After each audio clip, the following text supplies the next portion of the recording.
pertanyaan kepada ahli ini.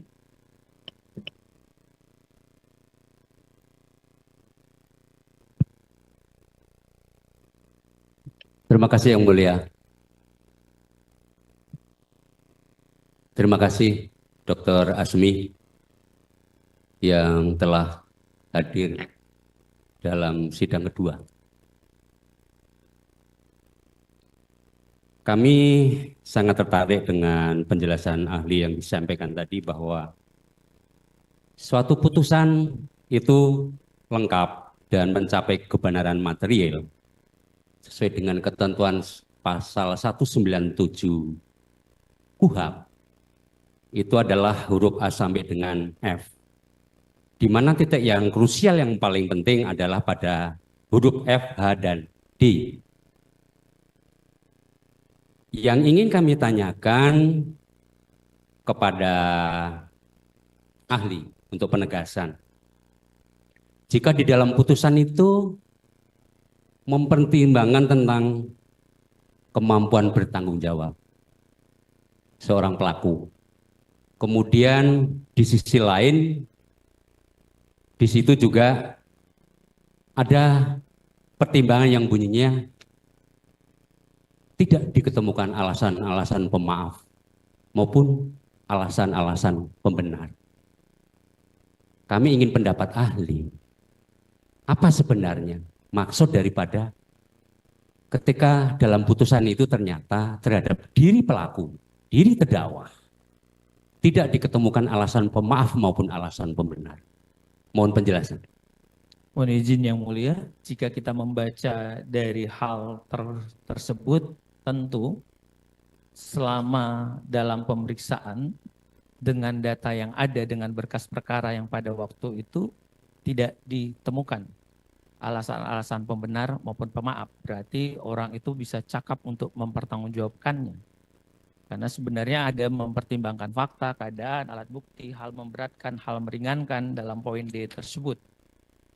Itu adalah dalam konteks upaya hukum biasa. Saya kembali lagi ke konteks ini. Dalam kasus upaya hukum luar biasa, maka konstruksi gedung tadi akan dicek kembali dari pondasi. Kalau yang ditanyakan jaksa tadi sepanjang tentang dalam upaya hukum biasa, itu haruslah diamini oleh hakim. Karena yang diterima jaksa pada waktu itu sebatas itu. Yang diterima oleh hakim pada waktu itu, yaitu seharusnya bumbunya rendang Yang Mulia. Tapi yang dikirim cuman kira-kira capcay. Dan capcaynya juga bukan 10, padahal kalau cap itu 10. 10 sayur, ternyata tidak. Jadi terkecoh kita pada gerbang pertama. Jadi jaksa juga mungkin karena dikirimnya bahannya itu dan hakim mengambil itu skala. Demikian. Maksud saya begini, ketika di dalam putusan itu memenuhi kebenaran material, jika di dalam pertimbangan itu dikatakan bahwa tidak diketemukan alasan pemaaf dan pembenar, berarti memang yang bersangkutan mampu bertanggung jawab dan harus mempertanggungjawabkan. Apakah ahli sependapat dengan itu? Kami tidak membahas tentang putusan saat ini. Karena tadi kan ahli kan dihadirkan ahli. Oleh karena terhadap putusan yang seperti itu, apakah ahli sependapat bahwa orang itu memang mampu dan bisa dipidana dengan alasan seperti itu? Berarti ada kesalahan di dalam fakta-fakta persidangan yang sudah dimuat dalam putusan. Jangan dipotongnya split begitu. Kalau dipotongnya split begitu ya nggak akan selesai. Enggak, masalahnya kan kami kan Sini ahli hadir, kami minta pendapat sebagai ahli hukum acara pidana. Saya paham banget. Kadang saya jadi ahlinya jaksa, ahlinya KPK, ahlinya polisi, ahlinya segala macam, bea cukai, imigrasi. Suruh ya, saya akademik, jadi saya lurus. Saya harus letakkan begitu. Kenapa saya letakkan? Kembali, ada teorinya menjadi pisau analisis yang disebut dengan sistem peradilan pidana. Kita nggak bisa nikat, misalnya ada tetesan, kita sangka ini hanya di bawah. Bawah ini bocornya. Sebentar, saya selesaikan dulu ilustrasinya. Tapi ternyata dari awalnya ada yang tidak terang, ada yang tidak lengkap. Kalau itu sudah dijelaskan tadi, kami sudah cukup di situ.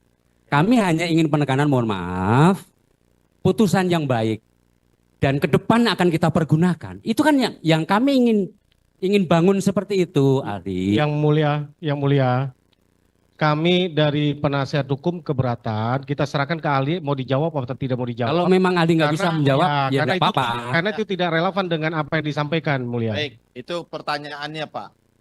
Pertanyaan, Jangan dipaksa ahli untuk menjawab, yang mulia. pertanyaan termohon. Saya akan jawab yang mulia. Nah, silakan. Karena saya- Kalau Bapak mau menjelaskannya, silakan. Menurut pendapat Bapak. Yang mulia dalam konteks ini adalah harus dilibatkan nih.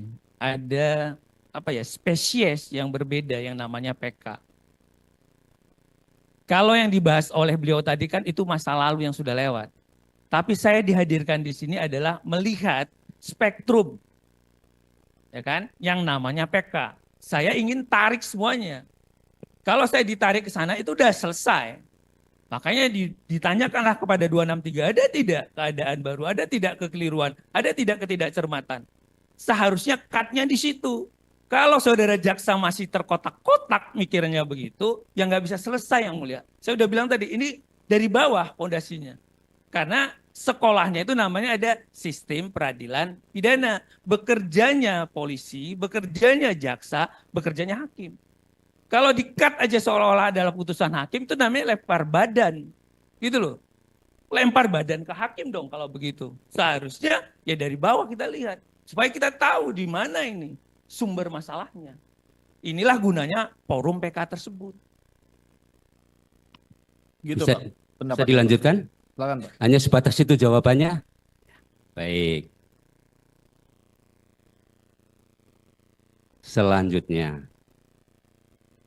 Tadi ahli menekankan juga bahwa pada persidangan yang mulia ini sebenarnya adalah yang menjadi pokok adalah menguji permohonan PK yang dilakukan, yang diajukan oleh para terpidana melalui penasihat hukum. Bahkan tadi juga sudah dijelaskan secara rinci bahwa yang diatur di dalam 263 KUHP itu hanya 3. Hari ini ahli berani menyatakan bahwa di luar itu pun bisa, kalau nggak salah tadi. Walaupun dari hasil persidangan terhadap novum atau fakta yang dihadirkan oleh pemohon, prinsipnya kami tetap dengan tanggapan memori yang kami ajukan. Pertanyaan yang lainnya. Kembali ke masalah, karena ahli tadi ahli hukum pidana berkaitan dengan teori sebab akibat atau dikenal dengan kausalitas, bahwa perbuatan seseorang itu juga mempertanggung dengan akibat, jadi ada hubungan. Nah, menurut ahli ini hubungan sebab akibat dalam hal untuk menentukan bahwa terjadi adanya suatu tindak pidana yang menimbulkan akibat, apakah teori kausalitas itu masih relevan dan perlu menjadi pertimbangan di dalam putusan? Mohon pendapat ahli. Terima kasih saudara jaksa penuntut umum. Tentu di dalam pidana pasti akan dikaitkan dengan teori kausalitas yang nanti akan dikaitkan dengan teori kesengajaan ataupun kelalaian dan segala macam. Itu akan ada sinergis dan segala macam. Namun di dalam teori kausalitas yang paling pertama dulu adalah selain peristiwa, subjek hukumnya. Orang yang dituju. This, siapa? Sewaktu teori kausalitas itu harus lengkap, duduk dulu orangnya. Kalau orang ini benar-benar pelakunya, kalau orang ini benar-benar dimintailah pertanggungjawabannya dan ditarik akibat perbuatan saudara ini karena orang itu luka, orang itu mungkin luka ringan, luka berat mengakibatkan kematian, maka atas perbuatan saudara tersebut haruslah dimintai pertanggungjawaban secara hukum sepanjang tidak ada alasan pembenar dan alasan pemaaf.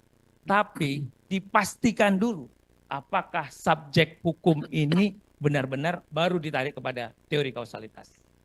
Baik. Selanjutnya, tadi memang termohon sudah menanyakan mengenai adanya upaya penangkapan, penahanan, ketentuan pasal 56. Kami sudah paham, kami sudah tahu, tapi ingin penegasan ahli kembali. Terkait pra-peradilan, apakah memang sudah diatur secara khusus di dalam KUHP dan bentuk daripada putusan pra-peradilan itu ada berapa? Kami mohon penegasan supaya lebih jelas. Bukan berarti kami tidak paham. Kebetulan hari ini ahli hadir, mohon pendapatnya. Ya, kalau sudah paham seharusnya bisa mengerti. Tapi kalau yang mulia, Penonton. saya mengundang Bentar, saudara tolong. untuk membaca pasal 1 angka 10. Dijuntukan dengan pasal 77, 78, 79, 80, 81, 82, 83, stop di 84. Itu adalah yuridiksi daripada Prapit. Prapit itu ada 5 matra. Diawali dengan sah atau tidak sahnya penangkapan. Sah atau tidak sahnya penahanan. Sah tidak sahnya mungkin penghentian terhadap penyidikan atau penuntutan. Sah atau tidak sahnya sekarang tarik dalam putusan MK 21 penetapan tersangka, penyitaan dan penggeledahan. Putusannya. Putusannya apakah itu ditolak atau diterima? Itu yang kira-kira yang selalu saya ketemu, ditolak karena memang masuk ke dalam pokok perkara, ini segala macam. Oh, ini hanya menguji syarat formil dan segala macam. Itu yang biasa dilakukan dalam praktek peradilan. Karena ada Perma nomor 4 tahun 2006 yang membatasi tentang hal tersebut. Intinya sudah diatur secara khusus dan itu merupakan ranah daripada pra-peradilan. Karena mohon maaf, banyak perkara secara formal dia mengajukan Prapit, tetapi memang tidak bisa membuktikan di mana letak ketidaksahnya penangkapan penahanan, di mana letak tidak sahnya 2 alat bukti, sehingga kadangkala putusan Prapit yang sudah baik dan benar digoreng kemudian dianggap peradilan sesat. Kami tidak sependapat karena mohon maaf banyak rekan-rekan kami tim penasihat hukum dalam menyusun Prapit tidak cukup memperhatikan ketentuan pasal itu. Apakah ahli sependapat seperti itu? Semuanya punya sudut pandang, pasti. Sudut pandang pikirnya jaksa. Sejak awal kita di kuliah sudah disampaikan. Maka peran diferensiasi fungsional tadi, dari sudut mana kita memandang. Tapi kalau kita belajar filsafat hukum, karena memang begitu jadi mahasiswa, ada Philo dan Sophia, cinta pada kebijaksanaan. Maka terhadap itu, bagaimana mata batin kebenaran kita dan keadilan kita. Kalau saya kaitkan tadi dengan deteksi, scientific criminal detection prosedur, ada alat deteksi. Kalau saya membaca dari awal dihalu-halukan ada prinsip-prinsip hukum acara yang dilanggar. Kalau orang ini sudah tidak mendapatkan bantuan hukum, kalau orang ini sudah teriak dengan hal-hal yang tidak sinkron secara puzzle, pasti patut diduga ada sesuatu. Saya khawatir yang mulia, ada kejahatan oknum-oknum tertentu terus dibela institusi, dikemas seolah-olah. Kenapa sih kita tidak mau mematahkan rasa ego kita, mematahkan kita bahwa ada kekeliruan, jangan terus kita kemas. Kan ada sesuatu, saya mengundang saudara, pasal 184 ayat 2, hal-hal yang sudah diketahui oleh umum tidak perlu dibuktikan. Itu clear atas perintah dan kehendak undang-undang. Jika Vario tadi tidak bisa saudara sebutkan itu di mana, why you masukkan dalam dakwaan? Dari mana motor Vario itu? Itu adalah kesalahan terbesar yang dilakukan. Dari mana tidak ada, padahal hukum menyatakan pasal 56, imperatif, wajib, kenapa dikurangi dosisnya? Maka dari perkara ini patutlah kita duga ada pelanggaran-pelanggaran dan prinsip-prinsip yang dari awal dilompati. Ya akhirnya orang yang melompat itu pasti kena, pasti jatuh. Ini yang kira-kira yang mulia. Selanjutnya ada pertanyaan lagi. kami membaca CV ahli berkaitan dengan spesial penyertaan terkait hukum adanya penyertaan dan sebagainya, kalau tidak salah tadi ya. Baik, kami menanyakan tentang penyertaan ini. Katakanlah pelakunya memang lebih dari satu dan telah terjadi kesepakatan atau bersama-sama.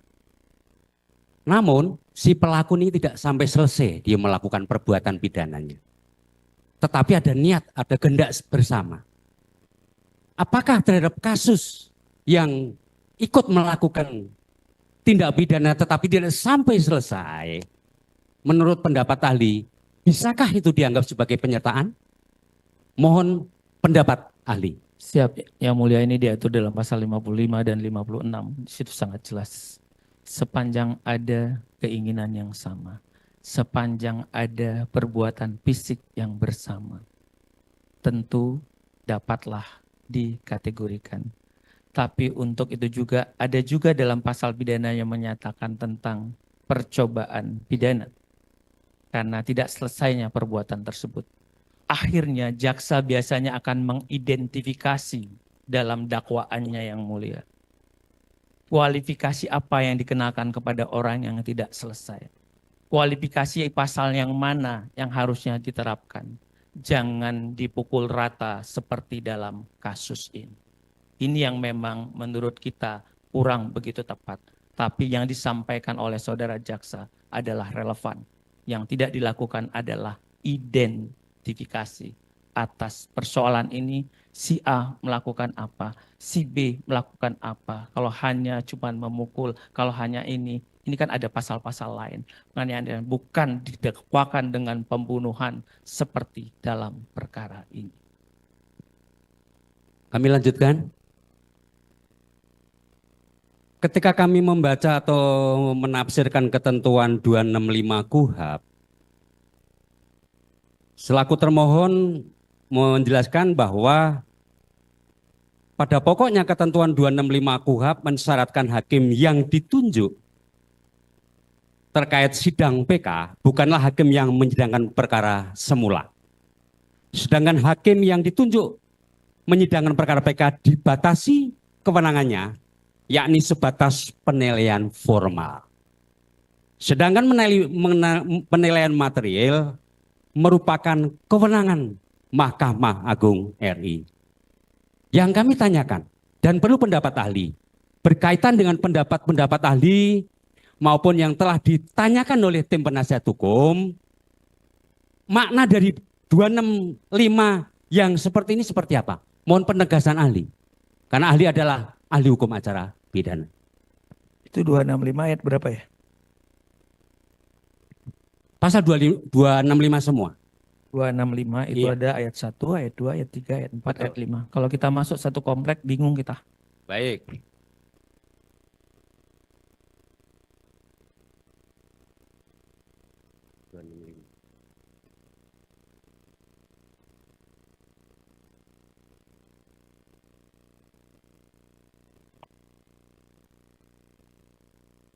Enggak. Yang ditanyakan ahli? Karena saya tidak melihat ada kata formal, hanya melihat formal itu di mana ya? Apa buku kita beda ya?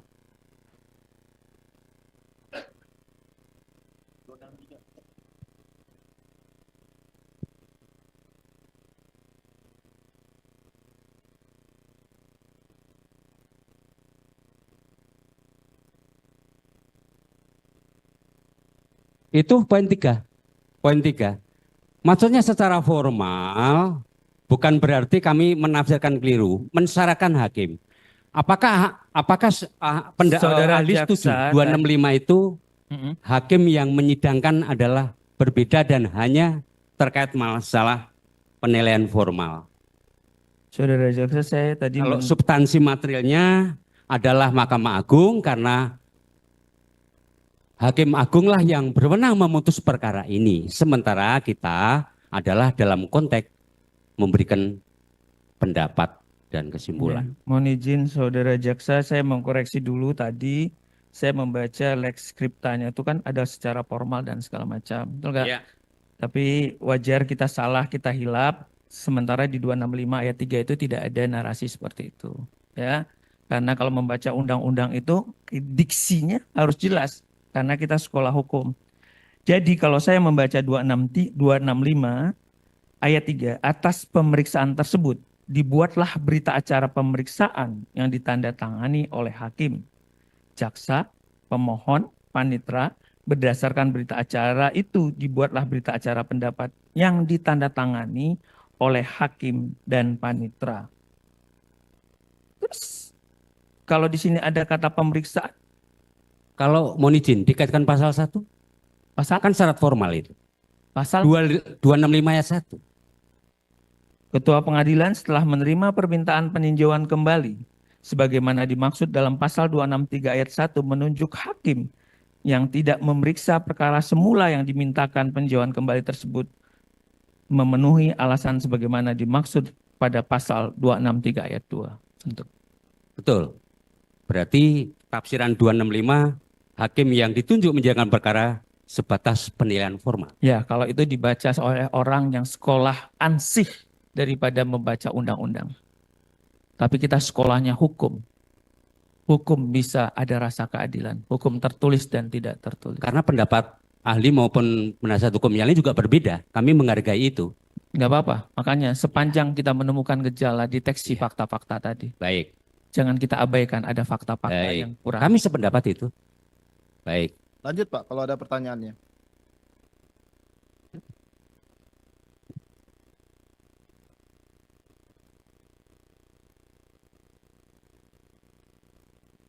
Kemudian ahli, di dalam pertimbangan putusan hakim yang baik dan benar juga ada hal-hal yang meringankan dan memberatkan. Apa sih fungsinya itu? Apa makna daripada yang memberatkan? Apa makna daripada yang meringankan? Mohon penegasan dan pendapat ahli. Yang mulia, tentang hal-hal yang memberatkan dan meringankan itu diatur dalam pasal 197 huruf D. Di dalam huruf D itu hakim wajib melihat apa yang sebenarnya. Tapi dalam keadaan putusan yang sering dilakukan oleh mahasiswa dalam skripsi, dalam tesis selalu melihat hal-hal yang memberatkan. Apakah itu memang melukai masyarakat, kejahatan yang luar biasa, kejahatan yang nyata-nyatanya dilarang. Misalnya kalau itu adalah pembunuhan, korupsi, yang serius segala macam. Itu adalah hal-hal yang memberatkan, bikin resah orang, bikin gangguan. Bentar Pak ya, kita skor dulu ya untuk kemenangan azan ya. Kita skor.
Bisa kita lanjut?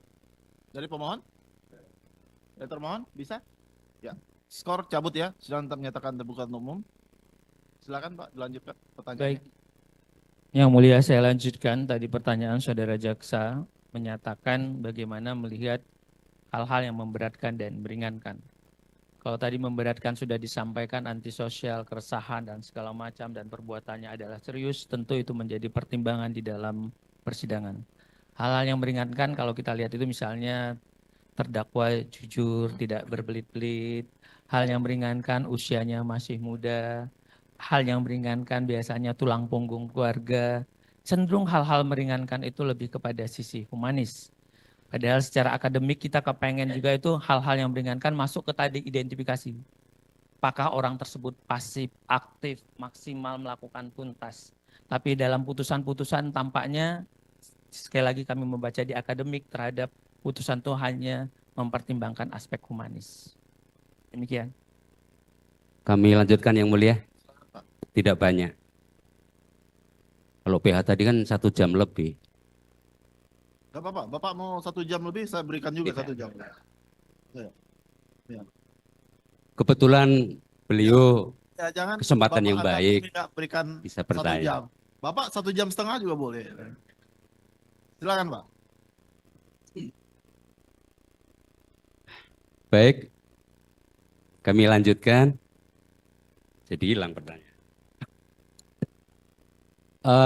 Saudara ahli menyikapi putusan peninjauan kembali yang telah menjadi jurisprudensi khususnya perkara pidana.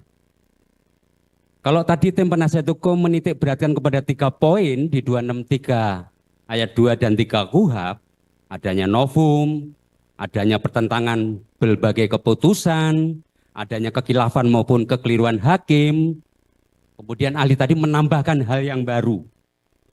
Yang ingin kami tanyakan, apakah selama ahli selaku dosen, selaku meneliti tentang putusan-putusan PK pidana, sudahkah melakukan putusan yang dikabulkan itu di luar 3 item tadi? Atau masih sebatas yang 3 item novum, adanya pertentangan berbagai keputusan, dan adanya kekhilafan atau kekeliruan hakim. Hal ini penting supaya setelah sidang ini selesai, semua apapun putusannya harus kita hormati dan diterima semuanya oleh masyarakat. Mohon pendapat ahli. Ya, Majelis Hakim sepanjang yang kami perhatikan dari segi akademis tentu secara limitatif yang disebutkan di dalam KUHP. Itu yang memang tampak dalam praktek peradilan saat ini. Tapi, namun PK ini sering sekali muncul itu bukan dari institusi itu sendiri, yang mulia. Jadi di luar. Jadi bukanlah ada pengakuan, oh kami memang salah, memang ada pelanggaran, tidak ada sepanjang PK itu. Lebih kepada munculnya keadaan baru, ada kadang hal kesaksian baru, seperti Rian Jombang, betul kan? Termasuk dalam kasus-kasus yang tertentu itu muncul. Ini yang kadang mempertimbangkan Majelis Hakim Mahkamah Agung untuk melihat operandi itu. Oh ini ternyata ada nih orang lain yang mengaku, padahal enggak segala macam. Itu yang tadi kita bilang, kok bisa di tingkat kita lolos? Apa yang dilakukan pada waktu itu? Alat bukti apa yang dilakukan pada waktu itu? Padahal orang sudah dijatuhkan hukuman tetap. Maka saya kembali kepada esensi jiwa ruh daripada peninjauan kembali tadi. Ada hak originalitas. Padahal ini adalah panggung pembelaan buat si terpidana. Saudara jaksa sebenarnya you clear, kamu sudah menyelesaikan pekerjaan itu secara baik.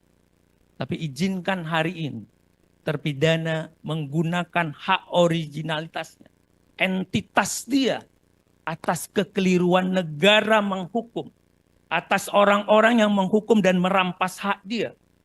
Sehingga dia bongkar kembali konstruksi tersebut. Dan kembali ke dalam sistem peradilan pidana. Dimulai daripada pintu masuknya perkara. dengan azas diferensiasi fungsional tadi. Di situ kira-kira titik poinnya yang mau saya sampaikan yang mulia. Ahli, tadi ahli juga sempat melakukan semacam eksaminasi perkara terkait pertanyaan PH mengenai DPO, kemudian hal-hal dalam putusan yang tidak sesuai, sinkron dan sebagainya, bahkan menafsirkan tentang ketika DPO para saksi sudah ke rumah. Kami juga mencermati putusan secara klik. Kalau menurut ahli tadi kan harus klik, telusur, telisik, teliti. Izinkan kami berbeda pandangan. Oleh karena itu, apa yang disampaikan dan ditemukan oleh ahli terkait eksaminasi perkara dalam hal ini kami keberatan, oleh karena beliau adalah dihadirkan dalam ahli hukum acara, bukan melakukan eksaminasi perkara. Walaupun beliau tadi sudah ada beberapa titik-titik itu. Kami memandang putusan yudik fakti sudah cukup mempertimbangkan semuanya itu, termasuk yang ditanyakan oleh pemohon. Oleh karena itu, izinkanlah kami menghargai juga, namun izinkan juga kami selaku penuntut umum tetap dengan jawaban kami. Terima kasih Yang Mulia. Yang mulia saya izin menjawab. Ya. Untuk terkait dengan itu, saya mengundang kita membaca buku pengantar ilmu hukum. Di dalam buku pengantar ilmu hukum ada sumber hukum. Yang salah satunya adalah doktrin atau disebut dengan pendapat ahli. Saya kira saudara jaksa kurang memahami tentang sumber hukum. Baik. Itu Jadi kedudukan saya tadi sebagaimana sumpah, apa pengetahuan saya? Karena saya dihadapkan pada bendanya, bukan pada kata-katanya. Saya membaca berkas. Kalau ini tidak diperlihatkan dengan saya, kalau dokumen ini tidak saya baca, maka tidak ada tanggung jawab akademik saya. Tapi karena ini dihadapkan, diterima, dan saya baca yang mulia, saya harus menyampaikan pertanggungjawaban ilmu. Berbeda tadi saya terima, tapi sekali lagi dasar saya, saudara jaksa harus membaca sumber hukum. Yang 5 itu salah satunya adalah doktrin. Kalau begitu dia diragukan memahami tentang sumber hukum. baik. Berarti atas tanggapan yang Bapak berikan tadi, yang kita cek di depan tadi, yang perbedaannya sudah Bapak tanggapi, yang seperti Bapak sampaikan tadi, dan Ya. ahli juga sudah menanggapinya tetap Betul, pada mohon dicatat dan pendapatnya. itu hal yang paling penting bagi kami. Silakan. Ada pertanyaan yang lain dari rekan-rekan? Cukup ya? Cukup? Baik. Itu saya tanyakan di akhir. Pada akhirnya Bapak sudah menjawabnya. Tidak perlu saya sampaikan lagi mengenai pendapat ahli ini. Sudah Bapak tanggapi. Baik. Sekarang tanggapan dari pemohon. Bagaimana keterangannya, Pak? Pak Sudirman? Oh, belum. Bisa dibawa sebentar? Hah? Oh, sakit banget. Oh, ya udah. Ya. Baik. Ya udah. Baik, ini kan walaupun Pak Sudirman di ruang kesehatan, yang mewakilkannya mereka kan ada, Pak. Jadi kami persilakan Pak Sudirman untuk beristirahat saja. Baik, terima kasih Pak atas pendapatnya. Begitu ya dari termohon ya. Terima kasih Pak atas ya. Terima kasih Pak atas pendapatnya. Amin.